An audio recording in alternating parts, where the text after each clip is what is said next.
Hey guys, we're back with another one. Now today is a special day because we're taking a first look at Valve's new console and controller, the Steam Machine and the Steam Controller for 2026, and it's by Linus Tech Tips, of course, and they managed to get a pre-release version of it, so we're gonna check that out. This video is about 14 minutes, came out recently, so we're gonna dive straight in. I am somewhat curious about it, so that's why I decided to go ahead and make a react to it. Valve dropped 3 absolute bombs today. The Steam Frame standalone VR headset, that's gonna have to be a separate video, but this one focusing on the new Steam Machine, and yes, the wait is finally over, the 2026 edition Steam Controller. The controller Let's start with a little really history. Over good. 10 years ago, Valve announced their first version of SteamOS, a Linux-based operating system that would free gamers from the shackles of Microsoft Windows. No, it was a total commercial flop. But instead of giving up on Steam machines, Valve doubled down, working with game developers on Linux-native ports of their games and with open-source developers on the Proton compatibility layer that makes their Steam Deck handheld out-of-the-box compatible with thousands of Steam games, even ones that only ever shipped on Windows. The Steam Deck is believed to have sold millions of units at this point, and no wonder given its great balance of solid gaming and outstanding affordability. But its mobile form factor has given it certain limitations and left gamers hungry for something more substantial. And well, here it is. I'm calling it the Lunchbox. Wait, rewind. Ain't no way. It says the smells. Limited battery playtime, a low power profile, less power in games. Here it is. I'm calling it the Lunchbox. 1, because it's substantial, like lunch. 2, because it's cube-shaped, like a box. And 3, because I think this thing is going to eat Xbox's lunch. Okay, that last one was a bit of a reach. But not as far as I'm reaching for this segue to our sponsor. Hold up, RoveLab is having a Alright, sale. I'm gonna go ahead and skip that. Hear that? That's the sound of the holidays coming. Because if you headphones. But hurry, you only have until In what has become typical Valve fashion, they've been atypically open about the new Steam Machine, giving us direct access to the engineering folks who worked on these devices. Oh, that's cool. The only thing I didn't have today was time, so we're gonna get through this as fast as we can. At the heart of the Steam Machine is a 6-core AMD Zen 4-based CPU that turbos up to 4.8 GHz with 16 gigs of RAM and an 8 gig GPU that they compared to a 7600 XT-ish. That's pretty decent then. Hey, that's a fairly decent GPU right there. 7600. You're not gonna get 4K, but for like 1440p gaming, that should be pretty good. And the latest NVIDIA GPUs and AMD CPU and GPU combo, it's gonna work out very good. A good 16 gigs of RAM, which you could update that to like 32, would be better. Then you get 512 or 2 terabytes. Honestly, I recommend 2 terabytes. And then you have a micro SD card slot. But they were also quick to point out that it might not be apples to apples thanks to their custom software stack and power tuning. Basically, the goal was that pretty much anything on Steam should run at 4K 60 FPS if I don't know about that, but I'd say 1440p should be perfect. you're willing to turn down the details and use a little bit of FSR upscaling.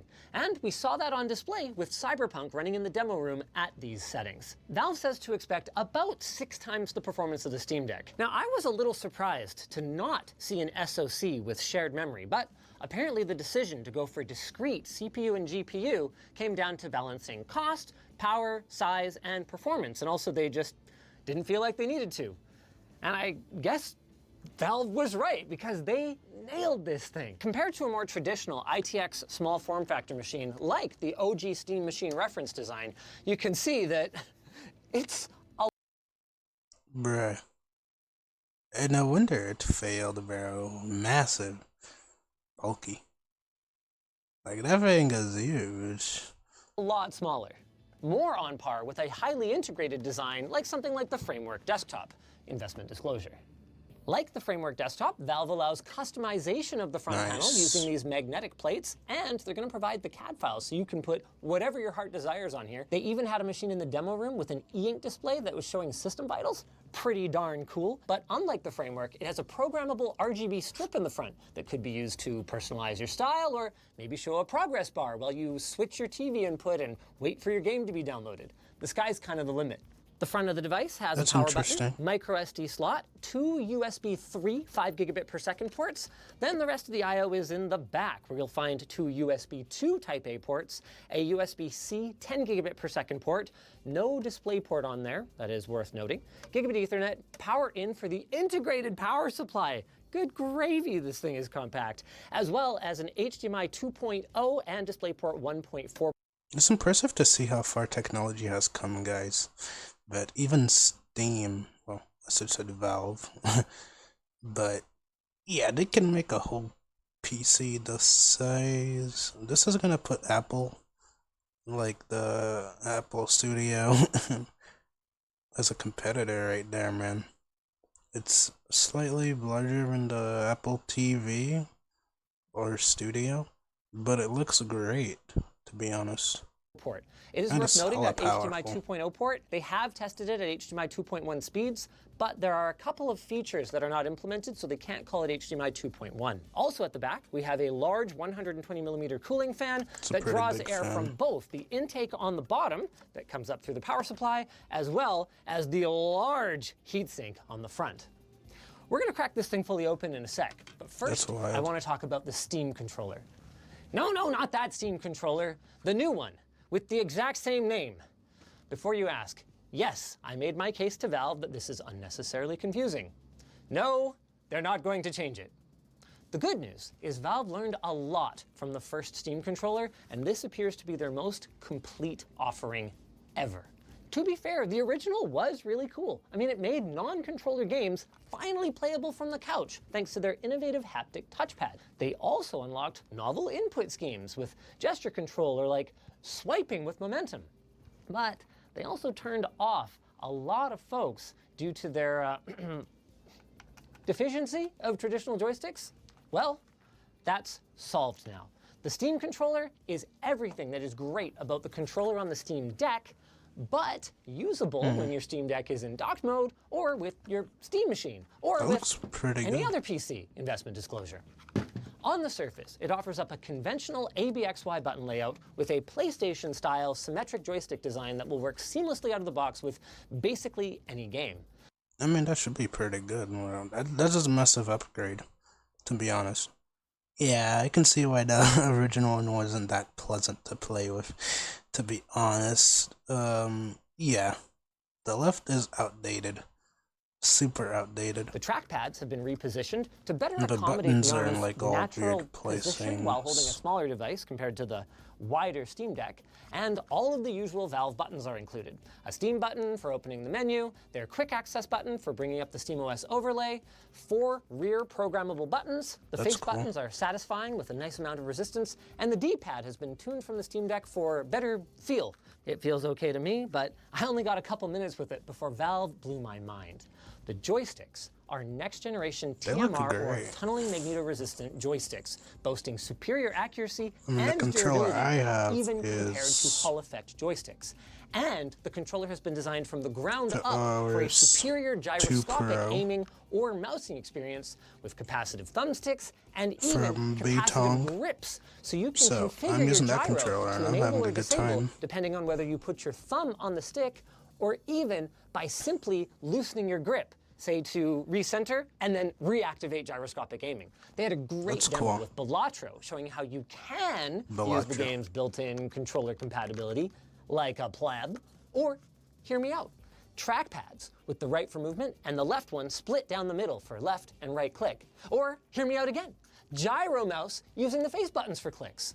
And if you don't care about gyro aiming, these capacitive inputs are all remappable as well, opening up a whole world of this is the most modular controller ever made. In addition to the impressive tech by texture-like feedback that you know and love from Valve's previous touchpads, the Steam controller has been upgraded with I've never had a Steam Deck, honestly, but Hey, this is pretty cool tech right here. That's a pretty fat battery. Very nice. I mean, they said that 35 hours. Immersion, and a large battery that they claim should be good for 35 hours in the most demanding applications, and even better if you don't need quite as much rumble. But I haven't even talked about the best part. If you've ever gamed over Bluetooth, you know that it can be inconsistent at best. Yeah. Valve's solution? The puck. Every Steam controller comes with a wireless dongle that clips magnetically to the Steam controller using a couple of nice, strong alignment magnets. And it uses a proprietary 2.4 gigahertz wireless interface that Valve claims is good for about 8 milliseconds end-to-end latency and offers up superior resiliency when you're using multiple controllers. It allows 4 controllers per puck, so that's not as good as the Xbox dongle, which can do 8, but Valve has tested up to 4 pucks on a single system for a maximum of 16 players, meaning that you're probably going to run out of seats on your couch before you run out of controller compatibility. The last chef kiss on top is an IR emitter that's cozied up beside the power LED to help you find your controller when you're in VR. I love it. Now let's get back to the Steam machine who got naked while we were busy. Oh, you. While Valve's goal was to build something that is zero hassle, Xbox could never. Game for the non-tinkerers, PlayStation could never. Focused on a console-like experience. Nintendo could never. Quick suspend and resume, and modern standby, so that your games are already looks updated pretty sit good. down to play. It's just a nice small black That box. there are folks out there, guilty, who are tinkerers, and they've come up with an ingenious design for this thing that allows it to cater to both audiences. In advance, no, you're not going to be swapping out the BGA soldered processors.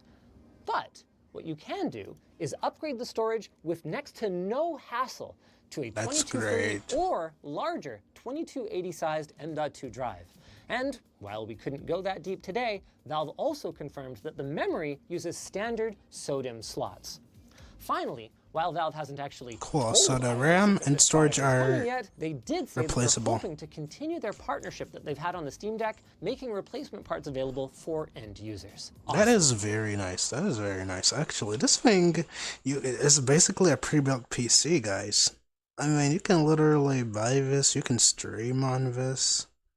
If I had cash, I would probably buy this instead of building a whole PC out of sheer laziness, but if I had the choice and I needed a whole PC that I could move around with a bit more comfortably, I'd say this is pretty much it. This is the go-to. Better thing than a laptop, honestly. You get one of those mobile displays, and you can pretty much just really take it on the go with you. It's a portable PC.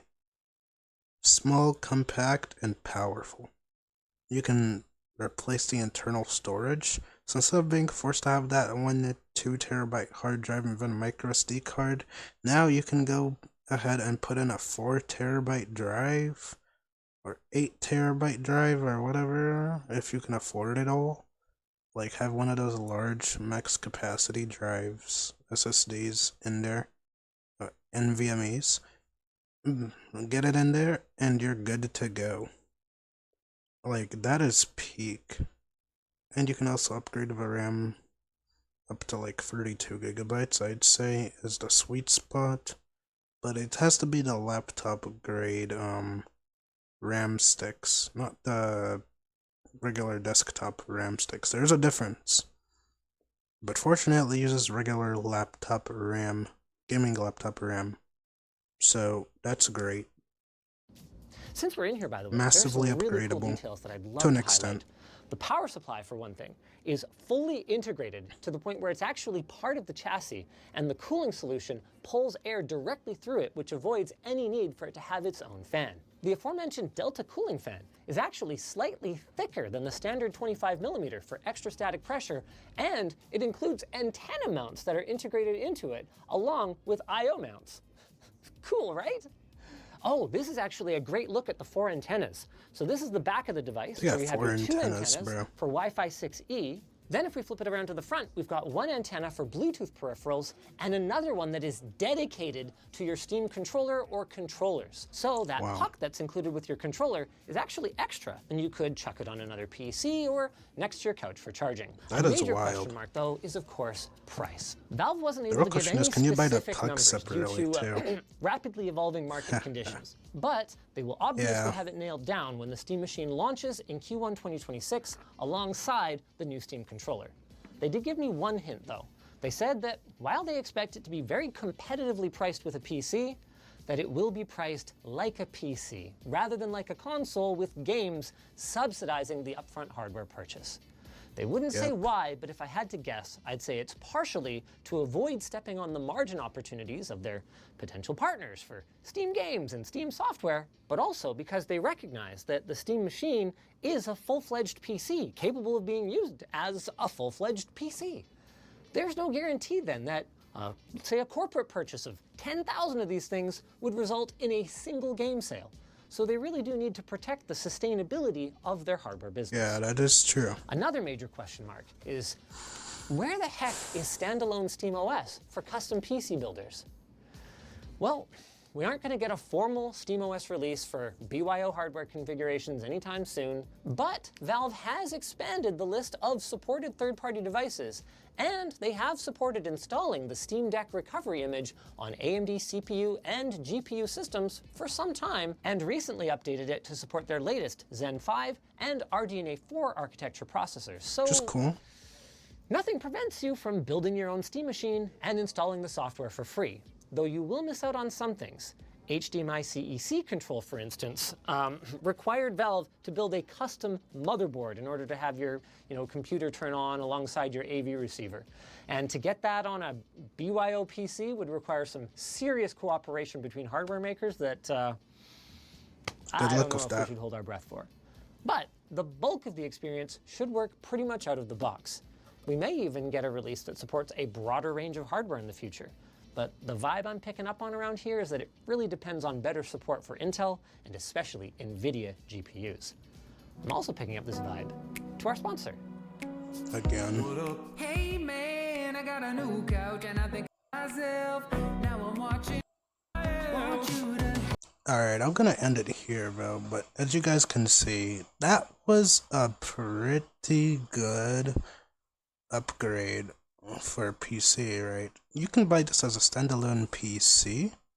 It is very compact, very practical, honestly. It will be priced like a regular PC, but the thing is, it's gonna be very nice to have.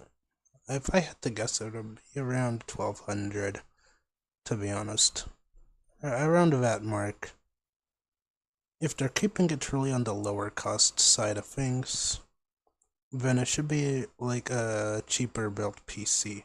Not super expensive, but a reasonable price for something like this.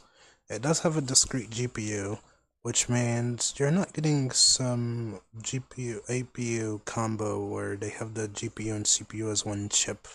So it's separate, so you have the CPU, and then you have the GPU too, discrete. So they're separated, and that means you got more power available, which means they should be able to run 4K. I don't know if you would go for a high frame rate on that, like 4K. I would personally recommend playing at like 1440p, personally, but that's pretty good. So I'll end the video here, guys, and I'll see you guys in the next one. Peace.